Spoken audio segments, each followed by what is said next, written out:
আপুনি Guwahati railway station, Paltan বজাৰ railway ষ্টেচনলৈ যদি কেতিয়াবা ট্ৰেইনেৰে আহিছে, এইখিনি জেগা নিশ্চয় দেখিছে, এই ৰাস্তাটো। এতিয়া আপোনাৰ মোৰ কথা বাদ দিলোঁ। এতিয়া বহিৰাজ্যৰ কিছুমান মানুহ গুৱাহাটীলৈ বা অসমলৈ যিমানখিনি আহে, তাৰ বেছিভাগটো ট্ৰেইনতে আহে। আৰু ট্ৰেইনত আহি যেতিয়া এইখিনি জেগা দেখা পায়, এই ঘৰবিলাক, মানে ইমান লেতেৰা, এইবিলাক দেখাৰ পিছত সিহঁতৰ মানে গুৱাহাটীৰ প্ৰতি বা অসমখনৰ প্ৰতি এটা কেনে ইমপ্ৰেশ্যন হয়, মানে কি ভাবে সিহঁতে। ৰেল লাইনৰ কাষত তাৰমানে সৰু সৰু সৰু তিৰপালৰ এনেকে জুপুৰি টাইপ ঘৰ, তিৰপালৰ তলতে আছে মানে পৰিয়াল, ল'ৰা ছোৱালী, এনেকে জীৱন চলাই আছে। কোনোবাই প্লাষ্টিকৰ বটল বুটলি আছে, কোনোবাই পেলনীয়া বস্তু খুচৰি আছে, আৰু কিছুমান ল'ৰা ছোৱালী তাৰমানে ইনজেকশ্যনৰ এনেকে কিবা নিচা জাতীয় বস্তু লৈ আছে, কোনোবাই ড্ৰিংকছ কৰি আছে। আমি গুৱাহাটী বুলি ক'লে ডাঙৰ চহৰ, উন্নয়ন, shopping mall, flyover, night life, এইবোৰে ভাবোঁ। কিন্তু চহৰৰ আৰু এটা এনেহেন বাস্তৱ আছে তাতে, যিটো হয়তো বহুতে দেখিছে বা দেখা নাই, আৰু দেখিছে যদিও কিছুমানে মানে ভাবিছে হৈছে আৰু মানে এনেকে উৰাই দিয়ে কথাবিলাক। এই সৰু সৰু জুপুৰি ঘৰবোৰত বাস কৰা মানুহখিনিৰ জীৱন কিমান মানে কিমান কিমান কঠিন হ'ব পাৰে, কি মানে কি পৰিস্থিতিত চলি আছে সিহঁতে, হয়নে? আৰু সিহঁতৰ ল'ৰা ছোৱালীবিলাক মানে এই পৰিৱেশতে ডাঙৰ দীঘল হৈছে। মানে সিহঁতক চাৰিবেৰ নালাগে, চাৰিবেৰৰ প্ৰয়োজন হোৱা নাই, এনেকে এইবিলাক ঘৰতে পৰিয়াল, ল'ৰা ছোৱালী এনেকে ডাঙৰ কৰি আছে। আৰু মানে চবত কৰি বেয়া লগা কথাটো হৈছে যে মানে সৰু ল'ৰাবিলাকো, সৰু ল'ৰা ছোৱালী চব মানে নিচা ইনজেকশ্যন লৈ আছে, কোনোবাই মানে ভাং খাই আছে, চিগাৰেট খাই আছে, এনেকুৱা মানে দেখিলে মানে ইমান বেয়া লাগে তাৰমানে। এইবিলাক বস্তু মানে বাহিৰৰ মানুহ আহি দেখি বা কি ভাবে, মানে গুৱাহাটীখনৰ কথা, অসমখনৰ কথা কি বা ভাবে সিহঁতে। মানে ভাবে কিজানি এই অসমৰ ৰাজধানী নেকি, ৰাজধানী চহৰ, এই গুৱাহাটী নেকি, মানে কি ইমপ্ৰেশ্যন হয় বা সিহঁতৰ মনত। কিন্তু মানে গুৱাহাটীলৈ আহিলে, গুৱাহাটীৰ এইবিলাক দৃশ্য দেখিলে মনটো অলপ বেয়া লাগে।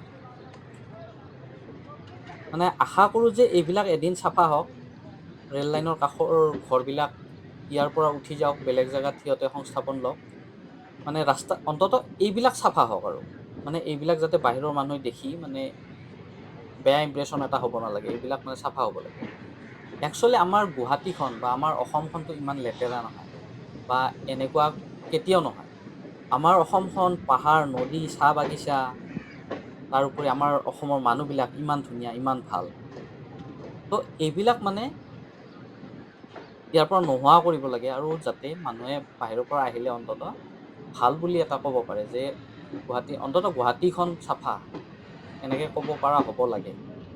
মানে চৰকাৰলৈ এটাই আহ্বান জনাম, এইবিলাক ইয়াৰ পৰা চাফা কৰি দিয়ক।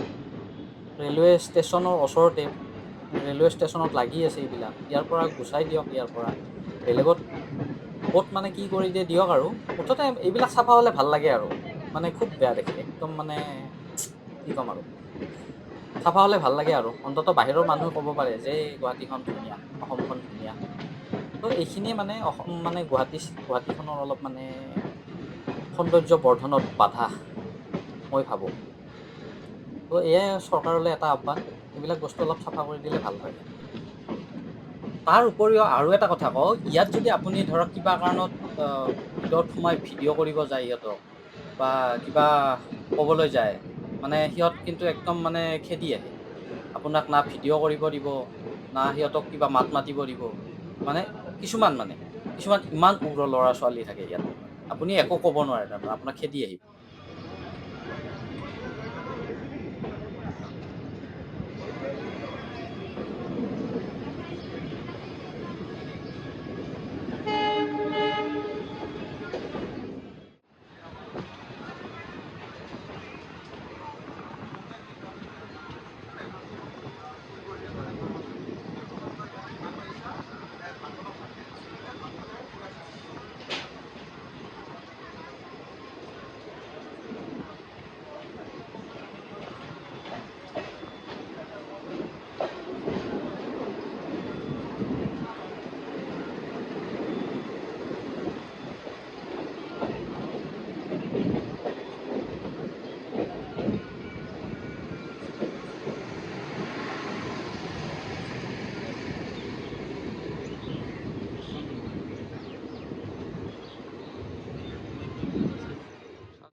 তাৰপিছত গুৱাহাটী ৰেলৱে ষ্টেচনত আপুনি নমাৰ পিছত আপুনি যদি মানে এনেকৈ শ্বৰ্টকাট এটা ৰাস্তা আছে, এইফালে গুৱাহাটী ক্লাব এনেকৈ ওলাব পাৰি।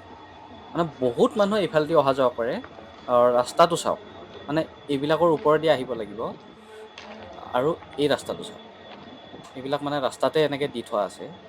বাৰু বুজিলোঁ ৰেলৱেৰে এৰিয়া, কিন্তু মানে ৰাস্তাটো অলপ চাফ চিকুণ হ'লে ভাল হয়, যিহেতু মানুহ অহা যোৱা কৰে ইয়াতে। এই ৰাস্তাবিলাক চাওক, এনেকৈ সৰু ল'ৰা ছোৱালী, মহিলা মানে এই ৰাস্তাটোৰে আহিব লাগে। আৰু যেতিয়া বৰষুণ দিয়ে এই ৰাস্তাটো মানে একদম পানী ফুল হৈ যায়। এইখিনি কিমান ৰিক্স, মানে এনেকুৱা লেতেৰা, এইবিলাক চাওক ইমান লেতেৰাৰে আহিব লাগে। তাৰ উপৰিও এইটো পাকা ৰাস্তা, এইটো মেইন ৰাস্তা। এইখিনি চাওক, এই মেইন ৰাস্তাত এইবিলাক জাবাৰ মানে ডাষ্টবিন, আৰু ৰাস্তাটো গোটেই ডাষ্টবিন বনাই দিছে। মানুহ কোনফালেদি আহিব চাওক, এইটো ৰাস্তা পুৰা বন্ধ। তো এয়া এইবিলাক মানে চাফ চিকুণ হ'ব লাগে। তো এয়াই চৰকাৰলৈ আহ্বান, সোনকালে চাফ চিকুণ কৰি দিলে ভাল হয়।